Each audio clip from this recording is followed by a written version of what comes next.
Hey y'all, let's talk a new to me Southern author, Carson McCullers. Maybe give you just enough to know if you want to read it if you haven't read it yet, what I think Carson McCullers is doing with The Heart is a Lonely Hunter, and maybe some of the craziness ahead on the channel with the women reading. Let's go.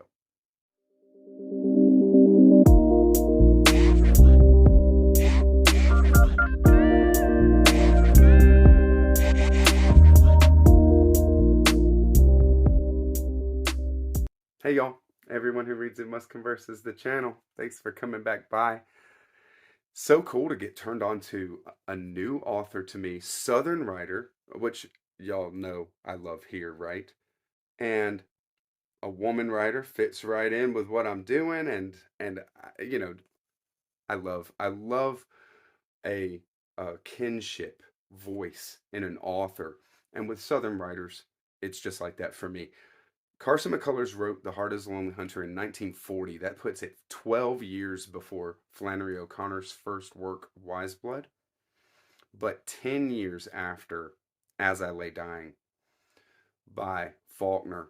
And indeed, all the big heavy hitters from Faulkner, Sound and the Fury, Absalom, Absalom, these things were already uh, in the in the literature. So what was going on here? I really love what Carson McCullers did, and it's kind of unique. So there's a a big cast of characters for this book, I would say, but you really learn them. They're very well fleshed out, and you kind of feel for all of them.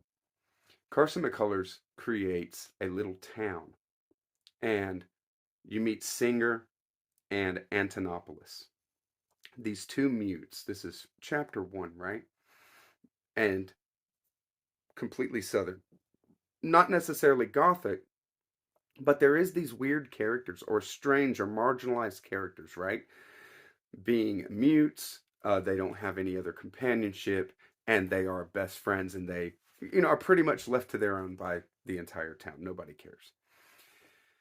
But the subtext here is that very easy to see that they are in a relationship, very much in love, through seeing how Singer reacts to Antonopoulos having a kind of mental break and changing who he is in a way that he gets put into a mental institution.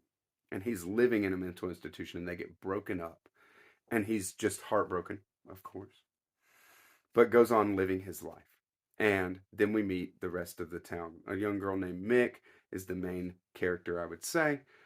You relate to Carson McCullers, definitely pours a bit of herself into that. You can just see a young woman trying to work things out, trying to work out the world, right? And everything is so complex. We have Biff Buford, who owns the restaurant, a little bar restaurant shop that stays open, 24/7. And this guy is just your worker, and he has this idea that he's always asking why. He can't ever sit anywhere. He's always, why does this happen? Why does that happen? Why is my life the way that it is? And it's always this never ending question. And he's a very unsettled person and lonely. Ultimately, can't relate to his wife, who ultimately passes short through the book. Slight spoiler, not a big deal. Copeland, who is the parents of the African Americans that live with Mick, and do chores, take care of the family, part of the family, are part of the family, and all that.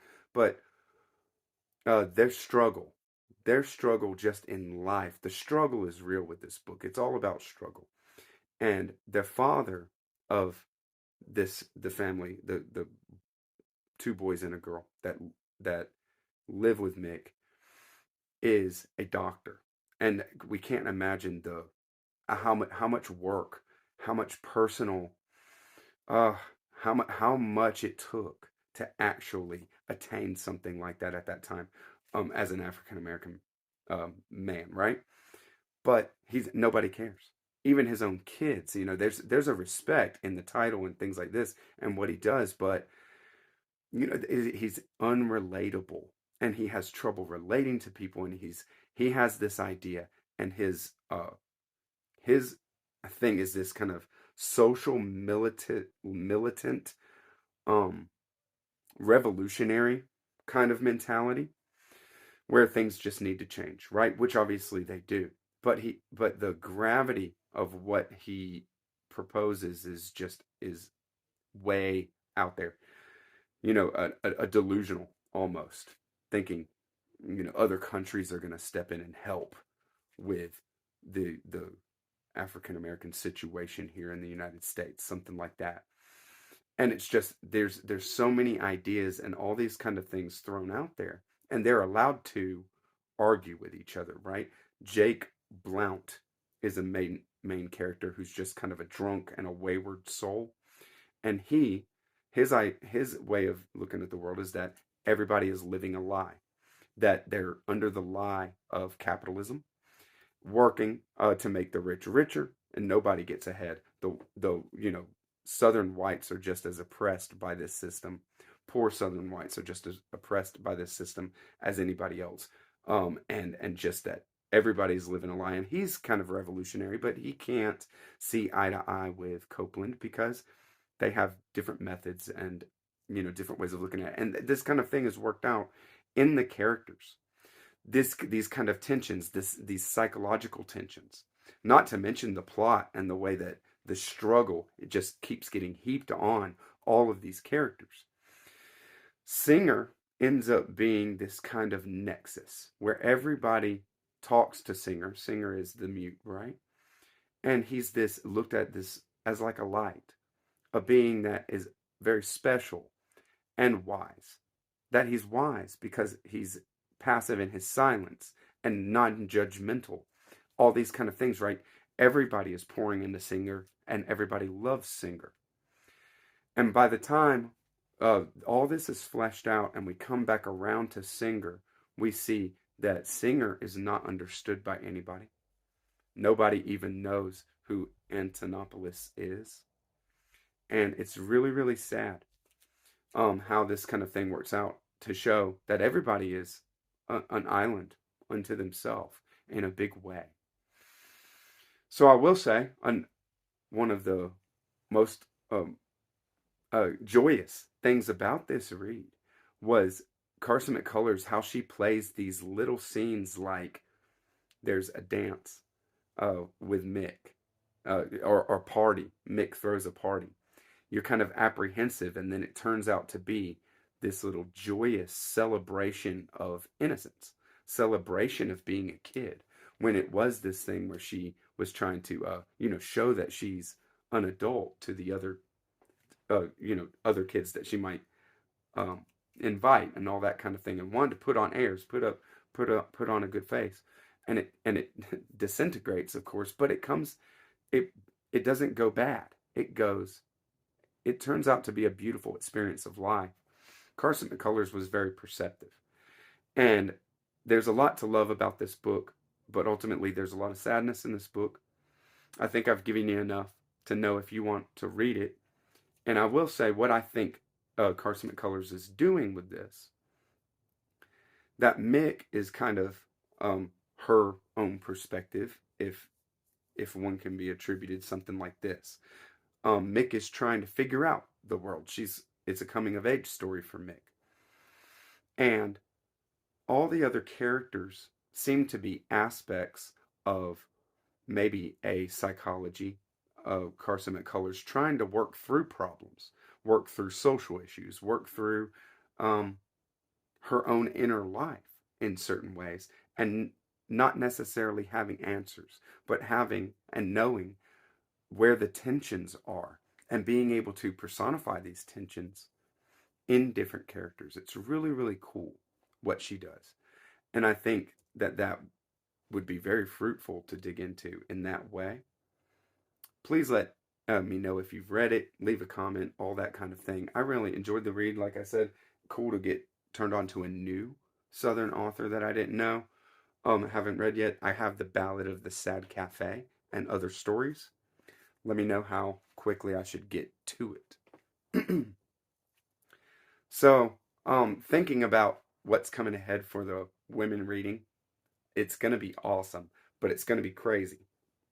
So, I had just received an advanced reading copy of Alan Moore's Illuminations, which is a short story collection. And the first short story in that is pretty hardcore. So I'm going to share that on the channel soon because it's great. And I love Alan Moore. But how it's going to mesh with this women reading is pretty wild. And it's going to be uncomfortable. Okay?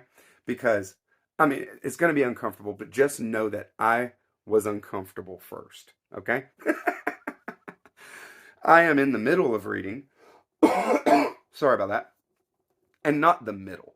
Okay, I'm in the middle, or I am starting uh reading. I'm about 6 chapters in Lost Girls by Alan Moore and Melinda Gebbie.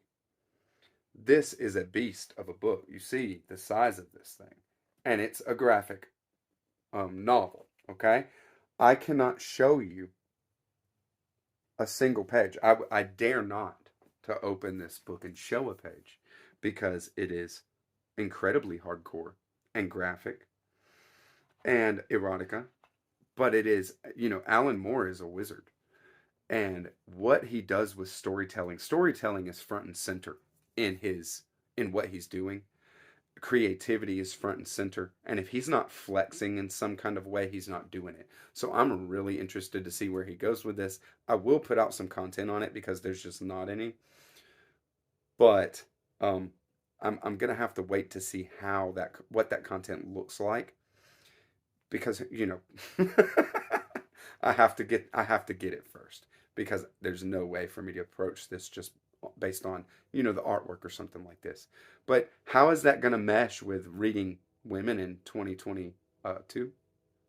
It's gonna be great. It's gonna be a lot of fun for all of us. And like I said, if you're uncomfortable, just remember I was uncomfortable first. it's uh it's wild. So I'm getting to Frankenstein, still finishing up A.S. Byatt's Possession. Oh, what a beautiful read. Leave me any kind of comment. Let me know what you're looking forward to. Let me know any thoughts or ideas you have. Catch you on the next one, Book 2. Bye-bye.